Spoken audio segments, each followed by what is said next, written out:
Hey everybody! Before starting today's video, I just wanted to very quickly say that if you stay tuned until the very end of the video, I'll be discussing the details of a giveaway contest I'll be doing. So, if you'd like the chance to win some cool free stuff, make sure to stay till the end, alright? With that out of the way, on with the video.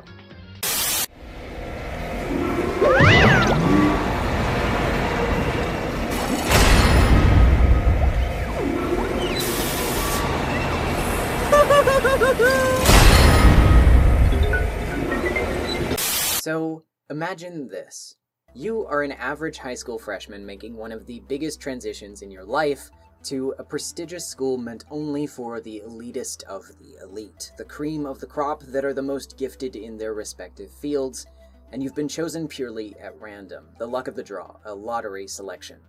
Although you're excited for the possibilities the future may hold, you have to admit you're intimidated by the scope and almost towering sense of imposing energy you feel before you even walk past the front gate.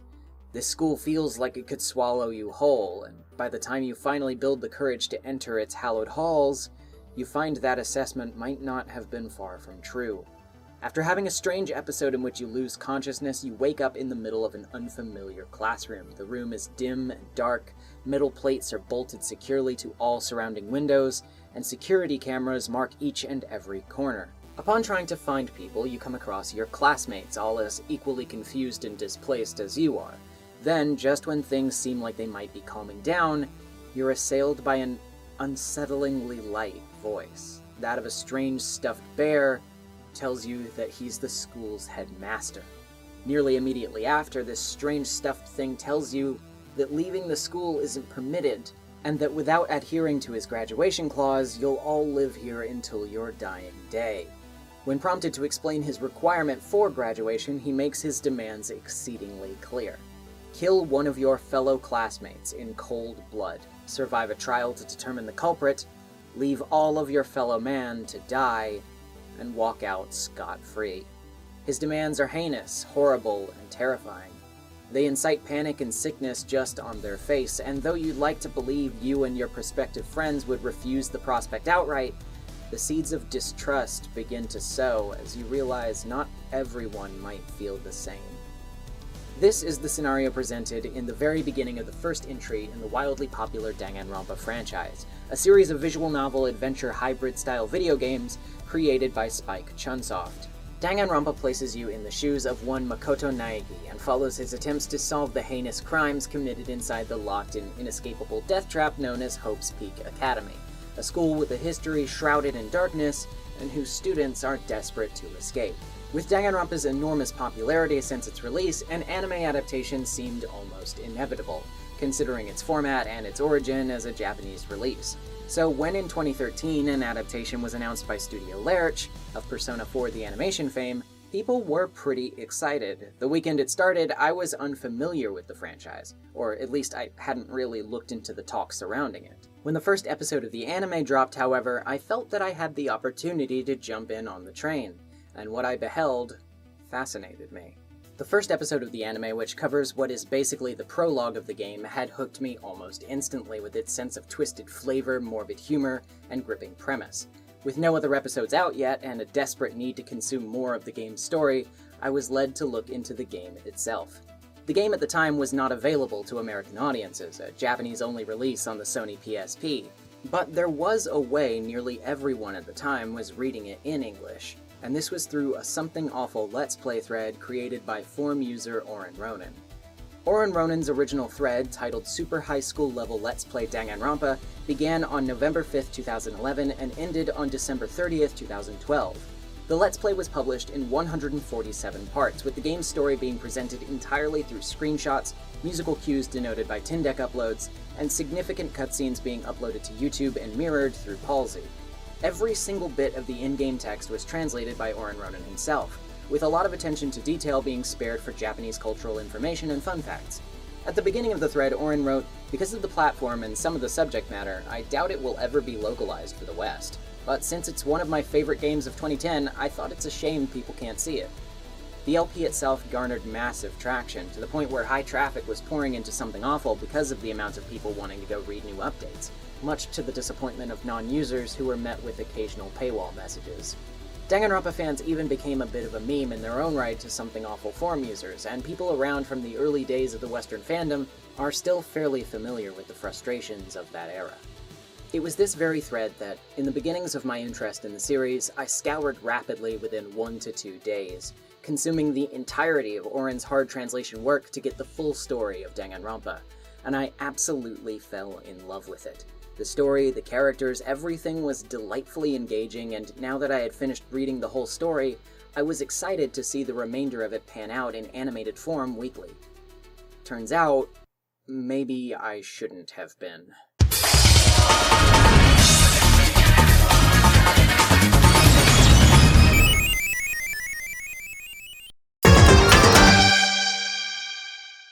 Danganronpa the Animation is the product of one Studio Lerche, an anime television series based on the original game and following the plot of it. It ran from July 4th of 2013 to September 26th of the same year, for a total of 13 episodes. This is where the problems begin. To start off, I should note that the average playtime for the original Danganronpa's main story is around a total of 24.5 hours of gameplay. With the anime's 13-episode length, and each episode clocking in at around 25 minutes, we're looking at a total of around 5 hours runtime for the entire show, which is around 19 to 20 hours shorter than the original game. Needless to say, if your source material is over twice as long as your adaptation, chances are you left out a lot of the equation, and it's here where the most major problems of Danganronpa the Animation begin to become apparent. Though starting off with episode 1 blindly gave me no real gripes with the show itself, I started to notice the pacing problems almost right away after jumping into episode 2 after having finished reading the game. Earlier, I said the first episode covered what basically amounts to the prologue chapter of the game, which means the entirety of that chapter is compressed into 25 minutes, compared to an average playtime of around an hour and 15 minutes from the original game. And of course, it doesn't stop there. The next full chapter cumulatively is the next 2 episodes, or 50 minutes of the anime, while the entirety of Chapter 1 in-game clocks in at around a conservative estimate of over 3 hours. Even just the class trial portion of the chapter, which takes up the entirety of the 25 minutes of Episode 3, takes up a whopping 1 hour and 17 minutes in the game. And despite the fact that trials only continue to get longer as the game progresses, with the Chapter 1 trial being arguably the shortest of the story, this 1 episode per trial formula continues for the rest of the entire anime, meaning corners continually get cut with increasing frequency. And because the pacing suffers, the characters suffer as well, which is what brings us to our next knock against the anime, our emotional investment in the characters themselves. Danganronpa is a story in which many of the stakes and tragedy revolves around our attachment to the lively cast of characters that populate its dire situation. When we're accustomed to the presence of certain characters and have the opportunity to gradually get to know them, it's all the more hopeless and tragic when suddenly we find that they've been brutally killed or executed. The dreams and aspirations these characters carry, the baggage they've endured in their pasts that makes you want to root for them as you spend more time getting to know them, all of that becomes soberingly heavy in your chest when you realize that they're never coming back. That because of this sick, twisted game, they've been killed and are gone forever. It's that sense of perverse injustice that drives you to walk into the courtroom and find out who it was that committed foul play. But even then, you're faced with an equally stomach-churning eventuality. The fact that somebody among your friends felt compelled for one reason or another to commit murder, and that to expose their lie means to sentence them to their own deaths as well. It's this kind of direct attachment to the characters which is woefully missing from Danganronpa the Animation, however, that sucks the life out of its story beats. With considerably less time for padding than one would be allowed to include in a long-form visual novel story, the plot becomes basically railroaded on a track from point A to point B with no room in between to stop and receive incidental character development, flavor text, or even just much of the comedic mundanity of the game's daily life portions. If you've ever had to read a book for high school literature class, you'll know that there's always some kid that tries to get out of the whole thing by reading all of their information from something like SparkNotes, something that tells them the basic gist of the story without spending too much time on the idiosyncrasies of its cast and setting. Danganronpa the Animation is to its video game counterpart what SparkNotes is to a full-length novel. You get the basic plot points that outline the story's skeleton, but all of the meat is sloppily torn off the bones, and there's very little substance left remaining. While seeing some of the funnier moments from the game can be fun to see animated, It certainly feels like more of a highlight reel for game veterans than it does a compelling introduction for newcomers. And as the show went on during its original run, and I tried to see the bright side of things, I just kept finding the adaptation harder and harder to defend from the wealth of criticism it was beginning to justifiably receive. This aspect of the anime's flawed structure, however, was almost sadly inevitable, too, given the very nature of its existence. Many an anime in Japan is made for the sake of advertising its parent product. An anime that's based on a manga is much of the time expected to create interest in the manga itself. The same goes for video games, and Danganronpa the animation dropped in Japan around the same time as the enhanced re-release package of Danganronpa 1 and 2 for the PlayStation Vita. With this in mind, it's easy to see why adherence to the source material to an arguably strict degree would be important. To hook your audience on a game's story with its anime, you're going to need to be fairly accurate with how that story is presented, lest you be accused of false advertising. This necessitates that the overall plot beats and structure remain nearly one-to-one, and Danganronpa takes this to such an extreme degree that it barely even resembles an adaptation, as much as it simply becomes a worse version of itself. Something common in the world of television media, which is also fairly inherent to film and other mediums as well, is the three-act structure. The beginning, which sets up the conflicts, the middle, which puts our protagonists through said conflicts, and the end, which is the climactic resolution. What a lot of people forget about television, however, is that this act structure is, in a way, nearly multiplied by its very nature. Episodes run on a weekly schedule, so this three-act structure has to be applied to nearly every individual episode to keep viewer retention up during the episode itself, much less during the entire broadcast period. A strong opening scene is required to establish interest, and engaging mid-episode development should serve to keep viewers watching until the commercials are over, and a climactic end to the episode should punctuate a growing laundry list of excitement to keep watchers coming back the week after. Danganronpa the game, on the other hand, is, well, really long. A lot of its core character development and relationship building is a huge component of what makes its bigger plot points so effective, and yet expanding upon all of these scenes would lead to significantly bogged down batches of what some would call filler episodes, which would not only make the show longer and less cost-effective, but would kill ratings through what many would regard as monotony. What makes this work in the game is the benefit of player control and management, the ability to save and load anytime you want, and play for only as long as you decide to. This keeps the game feeling evenly paced, while still not compromising its ability to naturally proceed. To properly convey this in a way that's accurate to the spirit of the source material, you'd have to drastically change the way that the story and its structure operated, which would then lean into the territory of an unfaithful adaptation. And then, well, we're back at the beginning of our stated problem. The way Lurch decided to mitigate this was the easiest way possible. Cut out all of the filler and focus all of the episode's hooking points on actually dramatic events from the game, i.e. death discoveries, killer reveals, executions, and so on. This, however, of course necessitates that the events happen in an almost rhythmic fashion in the middle and end of every subsequent episode, giving the plot and characters very little room to breathe among the necessary details needing to be established for the later murder mystery. And the originally marathon-esque trials, not only that, but even in the sense that the trials are emphasized, investigations are incredibly rushed, with the viewer often having very little time to examine the scene and clues for themselves, making the preceding trials feel disjointed and left field with how their solutions are conveyed. This, of course, stands in stark contrast to the original game, which had players collecting evidence on their own and figuring out how to use that evidence to formulate an argument and advance the case in the courtroom sections. This especially makes itself apparent in the way opposing characters argue increasingly flimsy responses to Naegi, which made sense in the game because they stood as opposition to the player, who would derive satisfaction in gameplay from exposing the truth, but only serve to represent frustration and ignorance in the anime, where their arguments are clearly already all written out and obviously wrong, which, in a sense, only serves to make the remaining characters increasingly unlikable as a result, combining their seemingly bottomless wealth of stupidity with their extreme lack of depth, and that results in a big old mess. Speaking of strict adherence, the video gamey things inserted to the show. If you've seen the show, you probably know exactly what I'm talking about. The visual flares and sound effects of the truth bullets, which act as your evidence roster in the game's trials, and the way they soar through hovering words representing the other party's vulnerable statements, the use of a hangman-style letter search to come up with certain key terms, and notifications advertising the acquisition of key evidence for a trial, among other things. All of these things are woefully present in the animated adaptation of this story, and it's really baffling to me why they even bothered including these.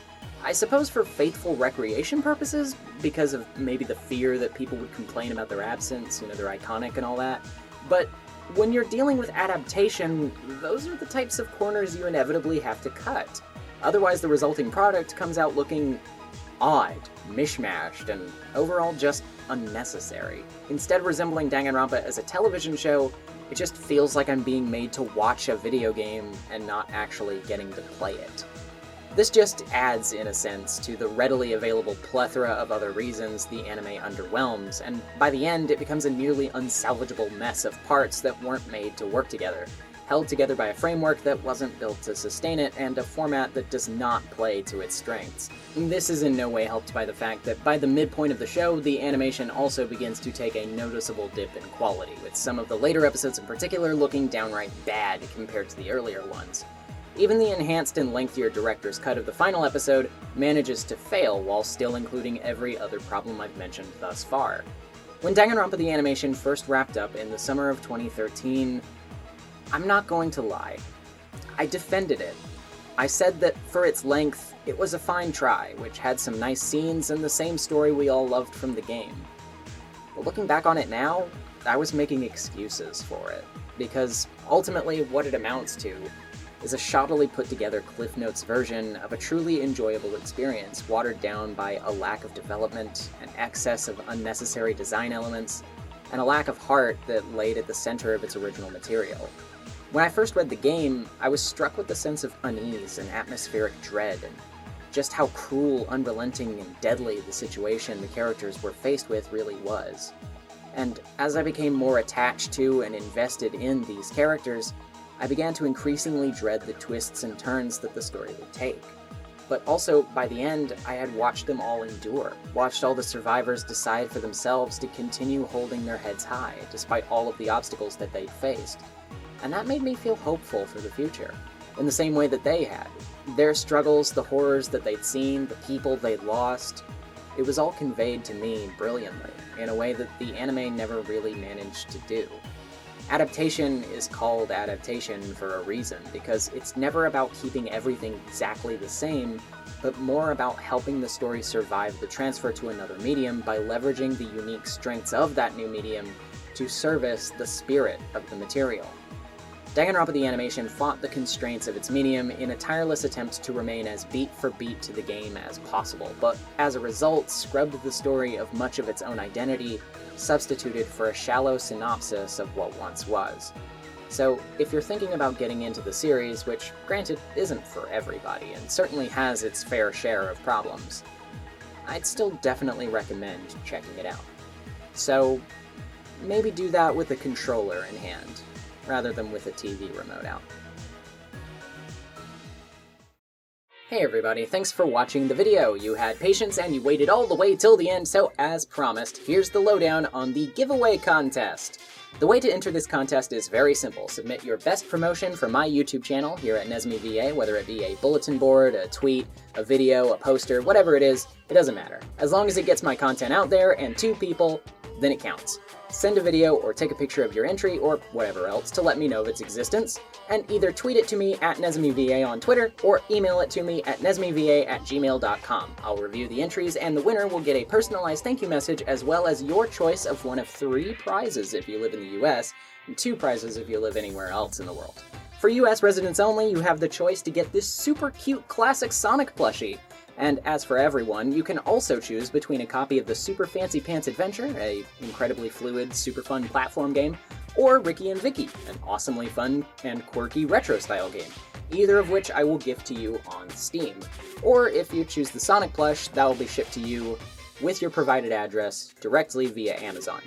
The deadline for entry to the contest is October 12th, 2019, so make sure to get your submissions in before then if you want a chance to win. When I decide on a winner, I'll send that person a message to acquire the necessary details of which of the 3 prizes they would like, as well as the shipping information if they choose the plush option. With that all being said, thank you for watching, and thank you to all of my patrons for the support. Let me know what you thought of the video in the comments down below, or follow me on Twitter or Tumblr to keep the discussion going. I also have a subreddit where I post about stuff, and yeah, all that stuff. Anyway, I'm NesmiVA. I'll see you guys next time. Peace.